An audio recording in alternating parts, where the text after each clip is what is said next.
Sometimes childhood fascinations never die. They just buzz around and make honey. A man in Western Ohio turned his enthusiasm for honeybees into a 475-hive family business.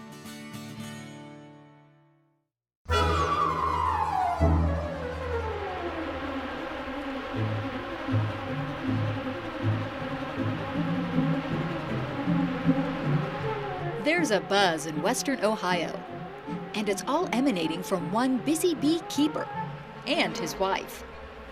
We don't get stung very much, not near as much as people think. I mean, bees today that we got are pretty tame. Unless you just happen to squeeze one or aggravate them a little bit, you can make them mad pretty quick. But I mean, you try not to do that when you're taking care of bees. But early on, Don was stung with a passion for these often underrated insects. I've had bees in this woods for 45 years. I was about 10 years old. My dad got a book from the agriculture department to tell how important bees was to agriculture. And it wasn't until 1964 when I started getting more honey and stuff like that I thought about a name for it.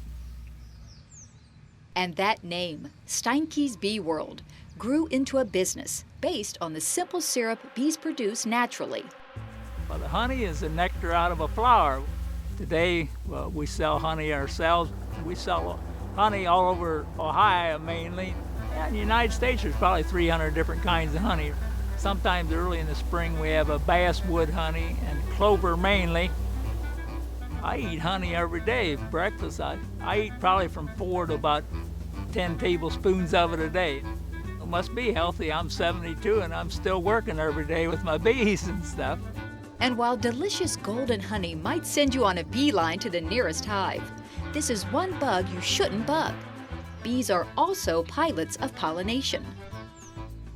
Apple, berries, vegetables, essentially anything that's not corn or wheat responds to insect pollination. We need bees much more than they need us. I have no doubt about that.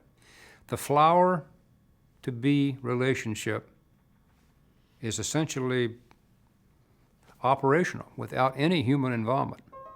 The flower stands there trapped on a plant and puts up its little flower petals and essentially advertises, come pollinate me,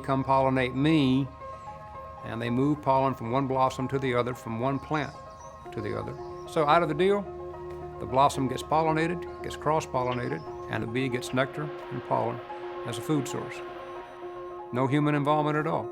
We show up and want 1,000 acres of apples. And we've upset this little relationship between bee to blossom. 4 years after the honeybee is going to be gone, the people's going to be gone because there isn't going to be enough food to eat because they pollinate so many crops. Bees might not be on the endangered species list anytime soon, but their population is certainly in a decline. 1947, there was over 6 million beehives in the United States. Today, there's just a little over 2 million. It seems like the bees don't make it through the winters like they used to, so our clover honey situation is going to be probably about 25% of what we usually have.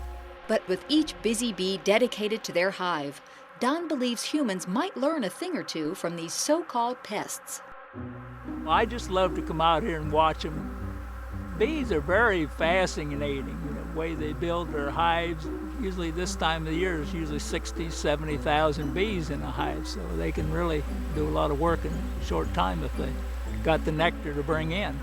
They have scout bees that go out to these fields and find out where the nectar is, and then they come back to the hive and they tell the rest of the hive where the bee nectar is, and they can communicate better than people can.